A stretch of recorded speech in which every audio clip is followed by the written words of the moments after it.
and welcome to the Michele TV Show. We're so super excited to have you join us again today for another wonderful, wonderful episode. And today's special guest is Jeremy Britton. Hello, Jeremy. Thanks for having me. It's so lovely to have you on the show. I keep getting this sense of deja vu having you on the show, but maybe it's just because of the beautiful blue that I can see you wearing there. We must have, just known that the blue would mean that we were so in sync together today.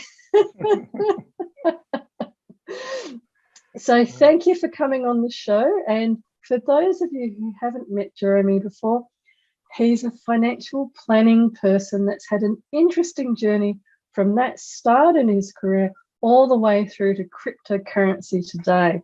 But he started his first business in 1992. He sold a $5,000 startup business for 6 figures, and he's done many, many other things along the journey, from financial planning to doing meditation and that sort of more mindful sort of stuff, and now kind of bringing it together in his version and in his world in this cryptocurrency space. I can't even say the word at the moment, cryptocurrency. But like many of you, I will be very interested to hear him explain what cryptocurrency is, and it help us to understand a bit more what we're looking at with it all. So, Jeremy, do you want to say hello and explain to people a little bit more about how you came to be doing what you're doing today? Well, first, I just want to explain to people, I did start in financial planning 30 years ago, 1992. So obviously, by looking at me, I was 4 at the time. I was very young.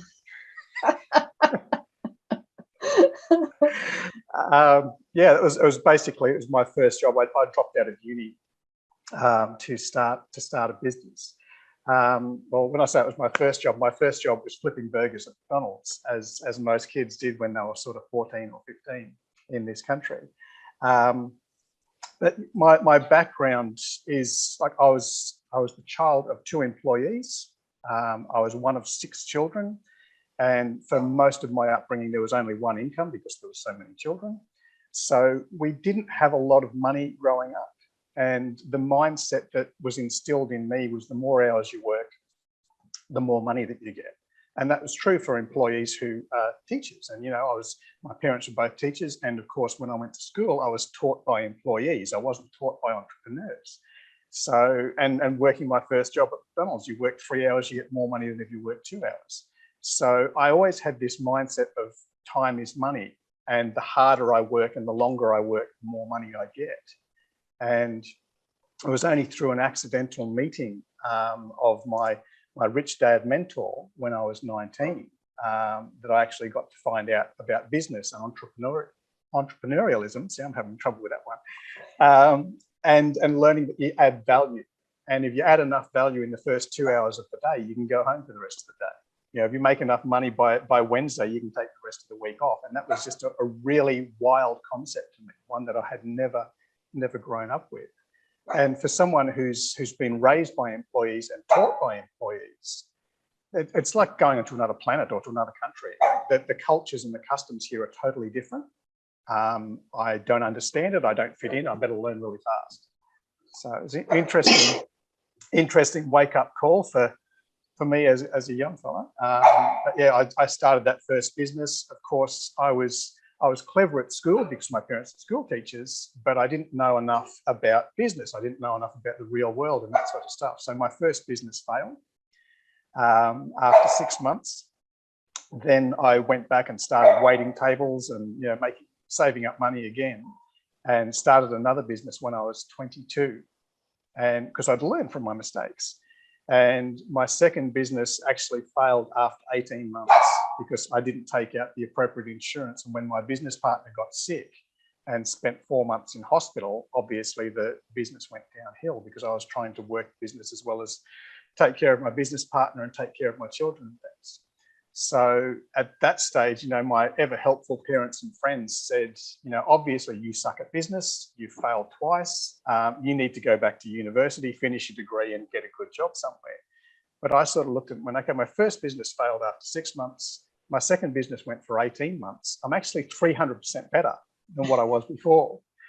And so then after that business failed, I started another one and another one. And my idea was, if I could get this business to go for 2 or 3 years, maybe I could sell it to someone else before I crashed and burned it. And that was the idea. And for people who are in business, the ultimate product to sell is the business.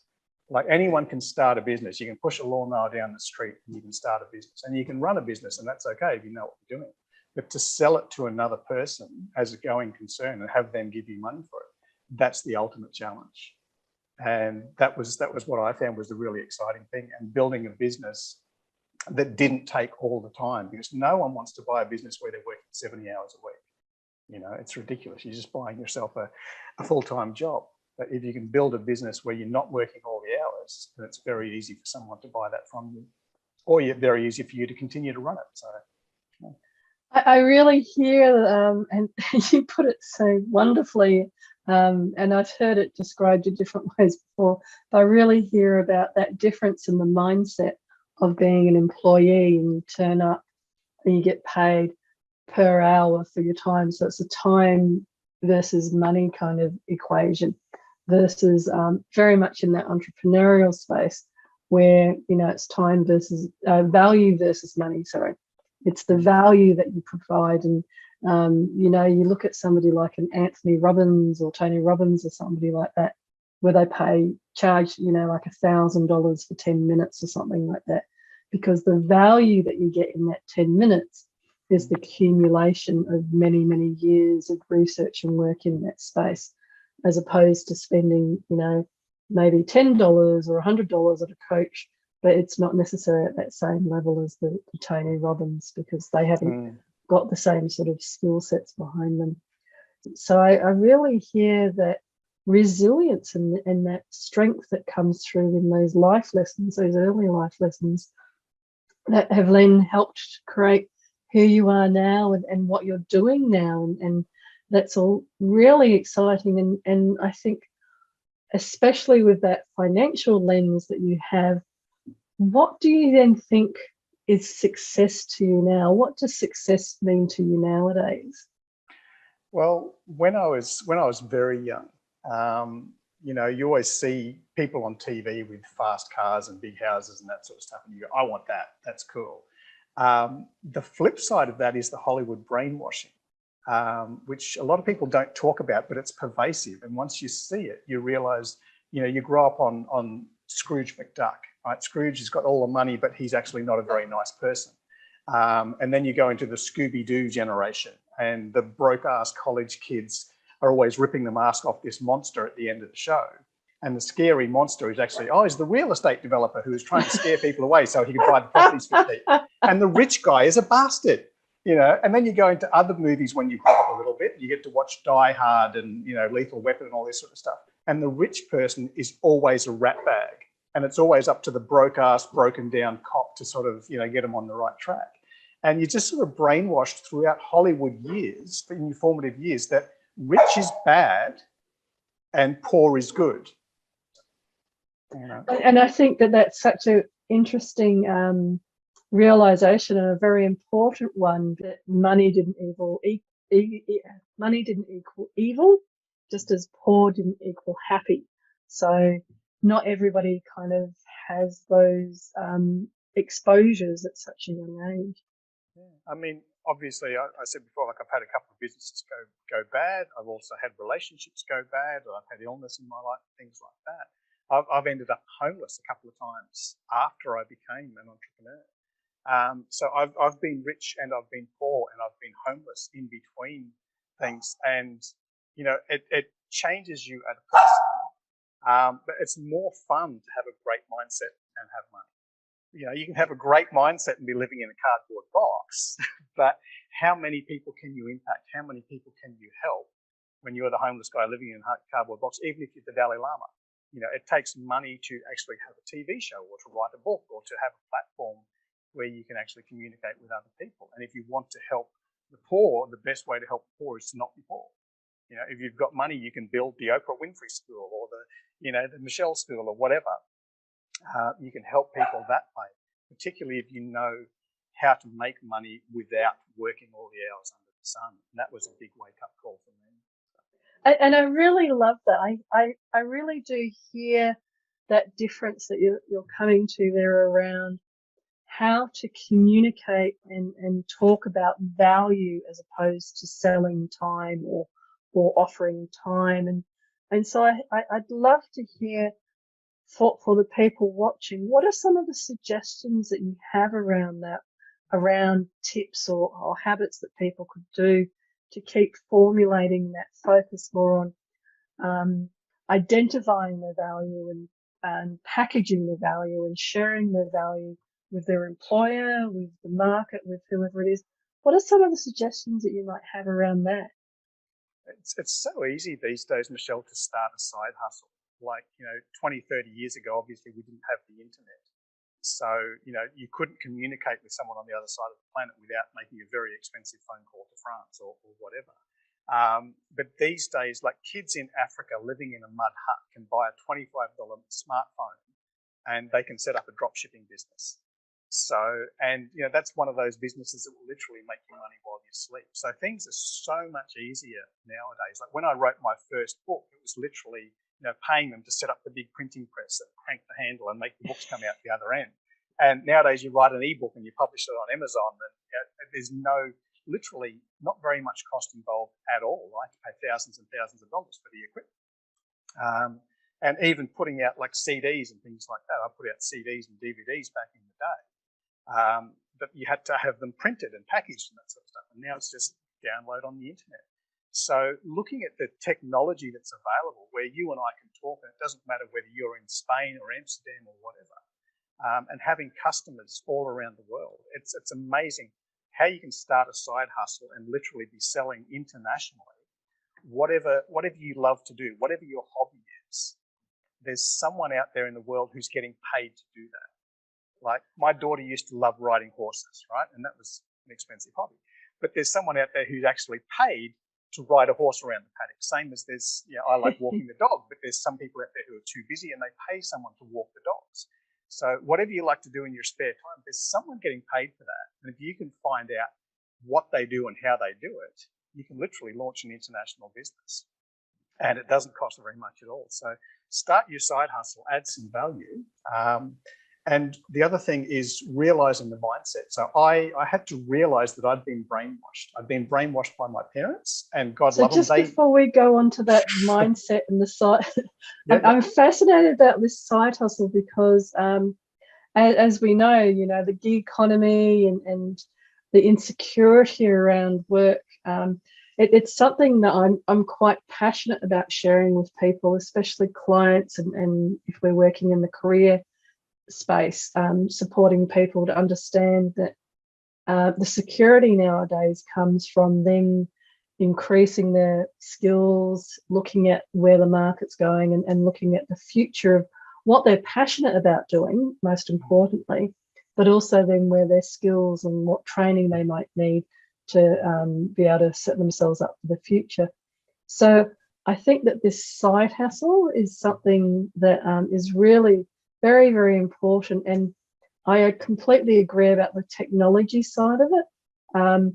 The fact that I can now do this TV show that goes out live globally twice a week, and soon to be 3 times a week next year. So each year that we're doing this, it's going to be, till eventually I will be like Oprah, and it'll be every day of the week. You can turn me on, you'll see me on TV or on the social media. But the technology to do that was only available to a limited few, maybe even 10 years ago. And so I really just wanted to pause and stress that now, because the same with the person in Africa that you were talking about. I saw somebody sharing some cooking tips about how to cook Ghanaian food the other day. I'd never eaten Ghanaian food.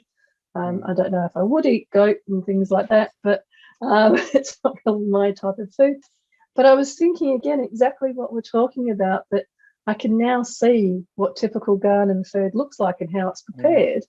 And I'm sitting in Sydney in Australia. This technology has opened up, exactly like you're saying.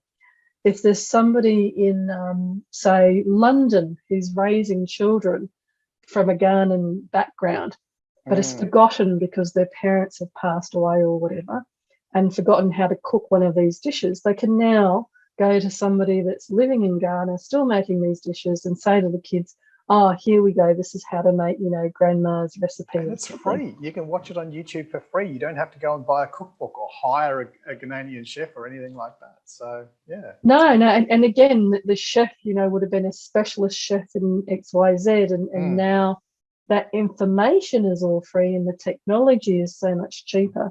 So I just wanted to pause briefly there and just really reflect that one of those ways of being able to create that financial mindset and financial success is looking at, well, what's technology making available for me to be able to do? Thinking of it, like you're saying, with the side hustle in terms of doing it as a gig economy. I'm going to be doing a bit here and a bit there and a bit somewhere else, to just experiment and play, to then look at, well, I thought I'd enjoy that, but I didn't enjoy that, but I really enjoyed this and I thought I'd hate it, so I want to do more of this. And so I think that these are really fabulous tips and insights to share with people.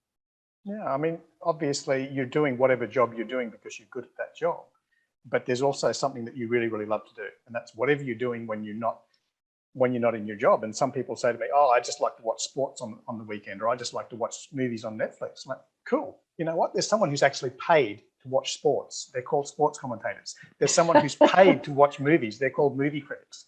And all you got to do is watch this Batman movie and say, I didn't like it as much as the last Batman movie, and here's why, blah, blah, blah. You start a blog, So it doesn't matter. Everybody says to me, oh, like, you just say that you can turn a hobby into a side hustle. Every single freaking hobby, doesn't matter what it is, no matter what you like to do, there's always someone who's getting paid to do that. And people try and trick me and go, oh, but what about this? What about this? Yes, there is. Every single thing you can think of is someone who's getting paid to do that. So don't try and trick me. It happens. You just got to find out. There's probably 5 things you love to do, and you can start 5 side hustles, particularly using the technology, because it doesn't take that much time. The thing I was going to say before is about the mindset is understanding that you were born into a cult and you were programmed into the cult. You were given the mindset of the cult. So, born into a middle-class family in Australia. I was born Catholic, went to a Catholic school. The Catholic teaching is the Catholics are right and everyone else is wrong, right? The Buddhists are wrong, the Hindus are wrong, the whatever.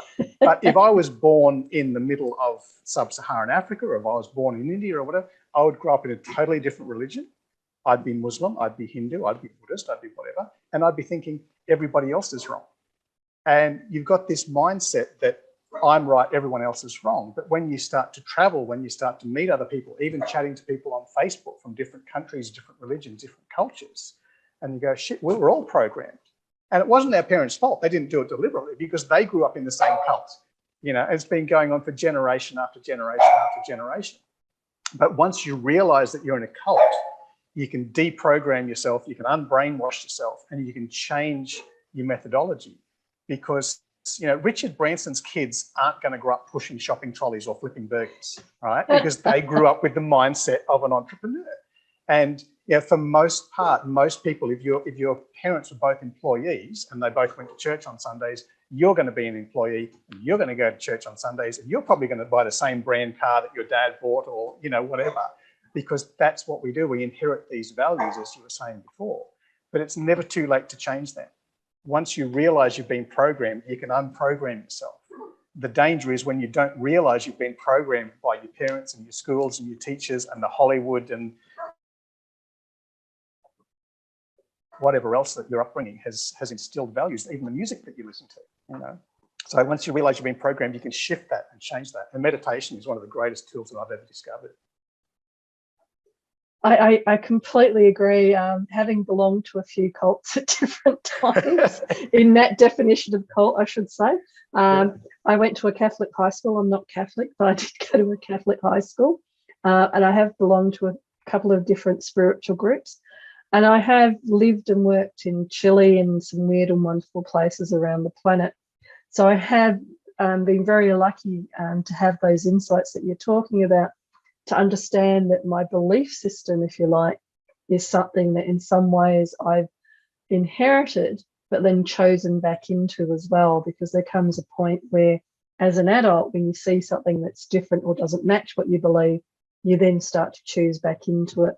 I think for me, one of those interesting points was I didn't come to the entrepreneur world until I was quite a bit older than 19. And mostly because I was too busy traveling around the world. But when I did, what I realized was exactly that it was for me that shift from I'm selling time to I'm selling value. And the value is around, well, I have a unique skill set or mountain of value that nobody else has, and everybody has their own unique fountain of value. And it's about packaging that and how to then promote it and sell it and explain it to people in a way that they go, oh, okay, yes, I value Michelle's time at the same way that I value Tony Robbins or Oprah Winfrey, or I value Michelle's time, you know, even more. It could be any of those. In my scale, it only goes up. But but that cult that we've got to show you some stock market charts, darling. Some that's it. Charts. Yeah, it doesn't always go up in a straight line. It's sometimes just up and down and up and down and up and down. Up and down and up and down. Yeah. Well, I did relate when you were talking about homeless, because I have, as an entrepreneur in my entrepreneur world, had some really tough times financially, like everybody does, and it does build that resilience in you and that appreciation for when things are going better and when things flow. But I think it also helps to always bring it back to, well, why are you doing things and what's your purpose? And that also, I think, helps to break out of that cult, because I think, like many people, I sort of moved from the employee cult to the entrepreneur cult. And then when I realized that was just a different version of cult, when, oh, actually, no, the only cult I'm interested in is the internal, what is my vision and purpose for myself, that doesn't fit in any of these outward definitions of cults. But this is a journey that takes time, and even for, you know, Richard Branson and people like that, their children are growing up in that entrepreneur cult, if you like. So they then have, in a sense, a difficulty understanding what an employee worldview would be, because they'll never experience doing the hamburgers, or for me it was doing kebabs. I worked with some Greek men. I was working with these older Greek guys selling kebabs, and it was very, very, very educational at that younger age.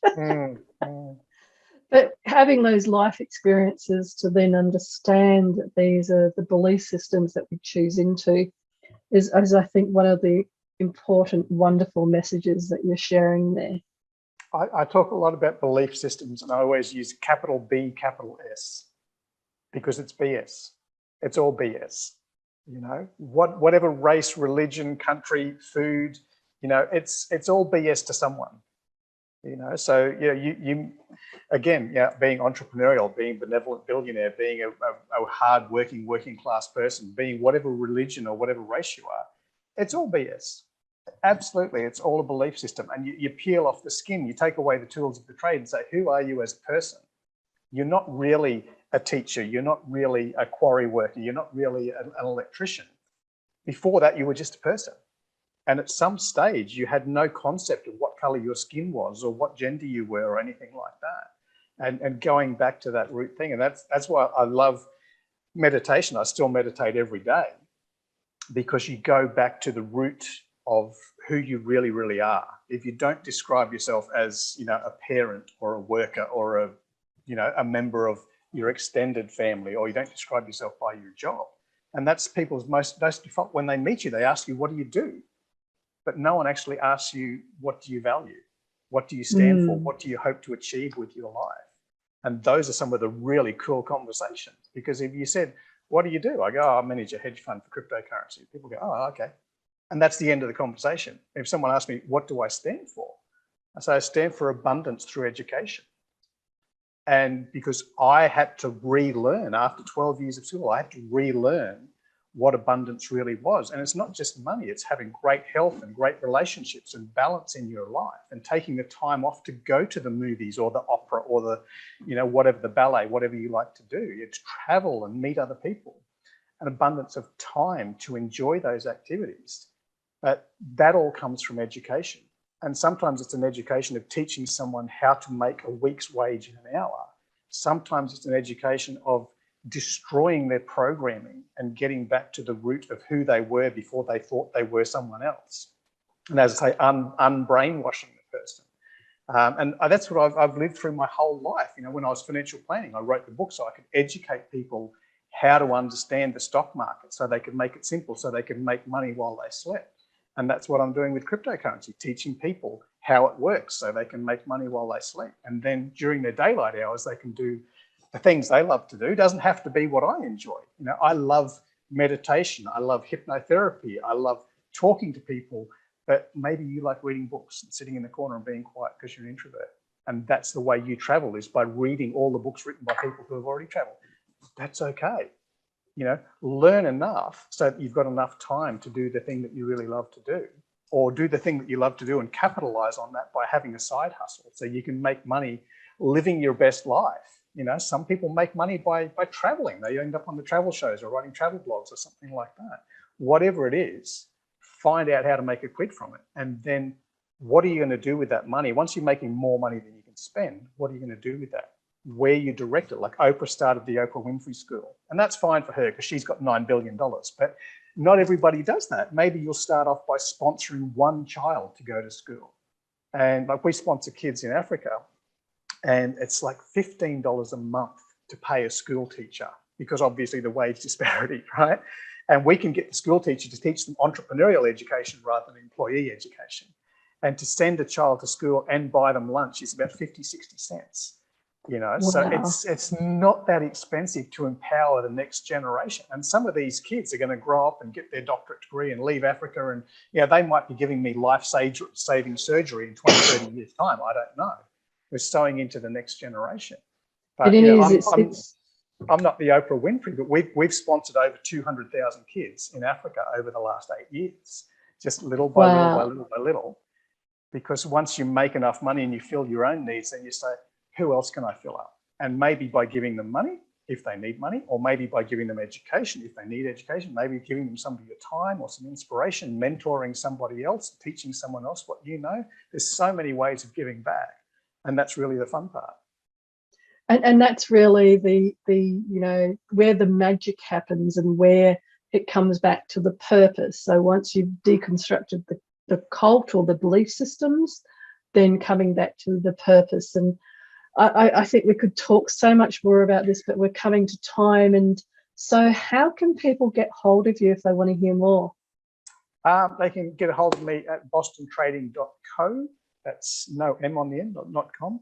BostonTrading.co is where we have the crypto hedge fund. You'll find all the links to Twitters and Facebooks and things like that. And you can connect with me because obviously I've had 30 years in business and 30 years in financial planning. Been doing crypto for the last 6 years because crypto is only relatively new, but I do have a lot of experience in other areas. So if something that I've said about my past life resonates with you, feel free to have a chat about that as well. That's fabulous. And I love asking this question of people, but if you were to give some advice to your younger self, what might that advice be? Wow, I give this advice to everybody I meet, is learn to meditate. Really, once you strip away, all the thoughts that are running through your head that have usually been programmed by other people who they do love you, they do want what's best for you, but they want you to do what they did. They want you to become part of their cult because they were very happy working in the railway for 50 years, or they were very happy working in the bank for 50 years, or being in a particular religion. So they love you, they want what's best for you. But if you meditate, clear your mind of all that stuff, and then you can actually have the still small voice, that comes in and says, I really want to make ice cream. I don't want to be what everybody else wants me to be. I really want to do this. And that's like you're listening to your heart rather than listening to your brain and your mind and everybody else's thoughts. So that's what I'd say. Get clear, meditate, and then life changes abundantly in all areas. As I say, money, relationships, health, everything. Once you get clear, listen to your heart, shut down the monkey mind, then life falls into place. It's amazing. Wow, and what a wonderful way to finish there. Hearing from somebody who's worked his whole career in finances, talking about connecting with your heart. It's a really wonderful way to hear that, such an important message from somebody that's been so successful in so many different ways, but understands that at the end of the day, it comes back to that connection to your heart. So thank you so very, very much for being on the show today, Jeremy. Thank you.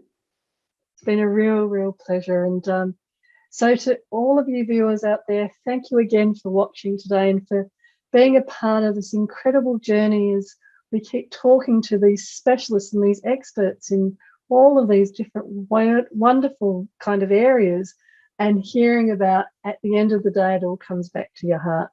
So from my heart to your heart, for now, be great, be fabulous, and be you.